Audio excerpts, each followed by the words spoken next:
Hello, everybody. Today we're going to talk about the very loving but complex relationship of folks who are within a couple where one is dismissive avoidant and one is fearful avoidant. I think this is very interesting because they're similar, but they also clash. And that's why it's like a very complex relationship. I feel like anxious, preoccupied, and dismissive avoidant relationships are a little bit more streamlined, even if it might be, they might have a lot more arguments to some extent, depending. But it's more obvious because one person always sits in one spot and the other person always sits in the other spot. With dismissive and fearful, sometimes they flip flop a little bit, which is it's hard to keep track of if you're a person in this relationship. But I will say, in long term marriages, regardless of attachment styles, I always notice roles flip flop. But even with short term fearful and dismissive avoidant relationships, they still flip flop. Whereas other relationships don't do that as often. I'm going to explain what I mean by that through these points. The first one is actually, since they're both avoidant, they both struggle with communication and trust. So, anxious, preoccupied, they struggle with communicating how they feel, but okay, they do know how to communicate it, but sometimes they feel like they're not allowed to, and so that's why they crash out. But a lot of anxious, preoccupied are actually really good at communicating how they feel, which is incredibly overwhelming for an avoidant person. I used to be avoidant, and this is something that I probably envious of and probably will always be about anxious, preoccupied individuals, because you guys you can, and it's not actually, sometimes it's very kind. You can tell a person is having a bad day without them speaking. You can tell a person, like, you guys are just so observant and so able to communicate so many different variables of life that fearful avoidance and dismissive avoidance just cannot do as easily. And secure people do that too, by the way. But it just, the way anxious, preoccupied does it, it's way more sharper. Like, it truly is. I think it's even more sharper than secure individuals. You just can, it's immediate. And I know it comes from your trauma, but I do want to say, I wish I could do that. But anyways, fearful avoidance and dismissive avoidance communicate they struggle with communication and trust. And so the relationship might be very unspoken. They might have random arguments and the argument just disappears in 3 minutes. They might have very long, drawn out arguments and then they stop. They don't want to argue anymore, so they both bottle up.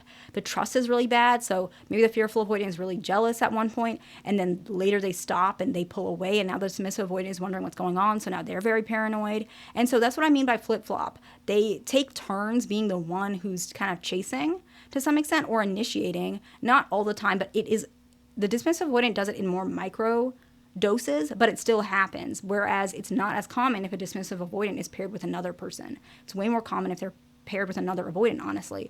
And the part that's interesting is because the fearful avoidant has that anxious side, they help the dismissive avoidant to soften up, because the fearful avoidant still can communicate emotions, just not as clearly as an anxious preoccupied, which teaches the dismissive avoidant how to communicate on a slower pace. It's easier for them to learn. The next one is, since they're both avoidants, there's usually a power struggle. And what happens is the fearful avoidant usually gives in. This is what I've noticed. And then they hold on to emotions and then they crash out. The dismissive avoidant feels defensive, then they crash out. And then the fearful avoidant develops resentment and annoyance, and then they pull away, and the dismissive avoidant gets confused. They think things are okay, and then they get blindsided when the fearful avoidant shows up in a form that's much more obvious resentment, and now the dismissive avoidant is feeling like they're going to lose a relationship. That was probably long-winded, but the best way to put it is there's always a power struggle to which the fearful avoidant kind of gives in. The dismissive avoidant tries to fight against that to some extent, but then they think things are okay, and then they just start fighting for the relationship in two different ways. The fearful avoidant thinks, okay, I fought for the relationship in the beginning, but you don't care, so I'm just going to stop. The dismissive avoidant thinks, okay, this is proof that everything's fine. They find out everything's not fine. Now they're trying to save the relationship, but the fearful avoidant is already detached.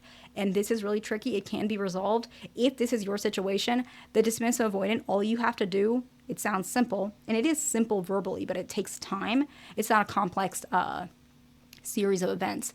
Continue to try and build trust, and whatever the fearful avoidant was telling you in the beginning that made them lose trust in you, just give them that. It sounds, I know, easier said than done. They're saying they want more text messages. What is the harm in doing that at this point, especially if you guys have been together? Just try it.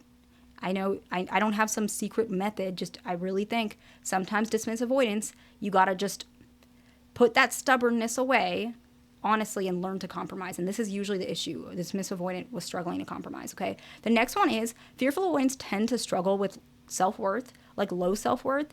And the dismissive avoidant, what they end up doing is sometimes the dismissive avoidant may pull away just for their own reasons.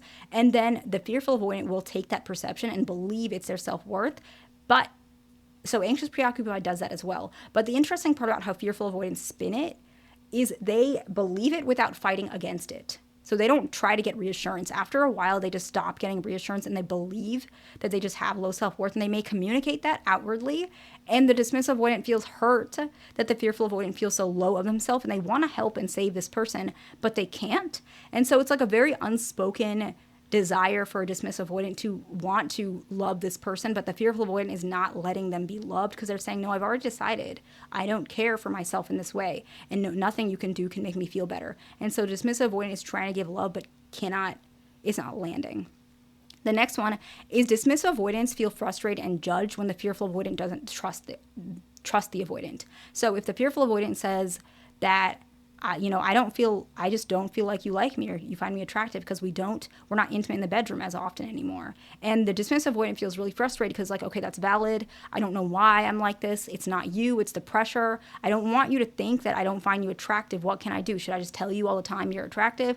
Or will that make you feel like I'm lying? Like they start getting really frustrated and judged and hurt, but they also think it's valid. So it's like a very confusing emotion for them, but it actually usually helps them step up. I'm not saying to do this, but I'm just being honest with you. I noticed that.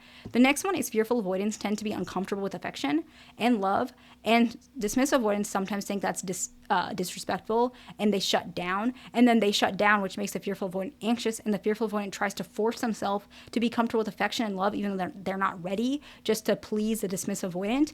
And then the dismissive avoidant feels good about that, but then they find out that it was fake or that the fearful avoidant was just like placating, and then that makes them feel disrespected. So that's cycle. And then the very last one is not so common, but it does happen. Some of them remain in like long distance marriages or long distance relationships for years and years and years. And some can be married and live in separate houses. This is not always the case, but I've seen relationships that kind of fit that criteria.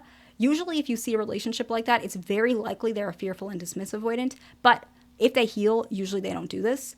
So let's go ahead and summarize. The first one is since they're both avoidants, they struggle with communication and trust.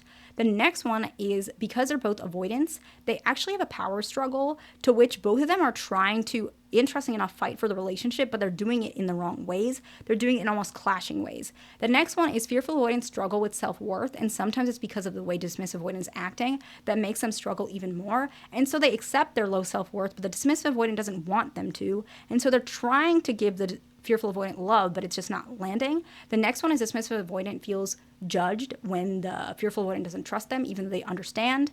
The fearful avoidant, this is the fifth one, sometimes feels uncomfortable with affection, but that makes the dismissive avoidant feel disrespected and they shut down. So the fearful avoidant tries to give them affection or accept affection, and then the dismissive avoidant feels happy again, but then they find out down the line the fearful avoidant was just trying or forcing themselves, and they kind of took it as a lie, the dismissive avoidant, so then they get more hurt.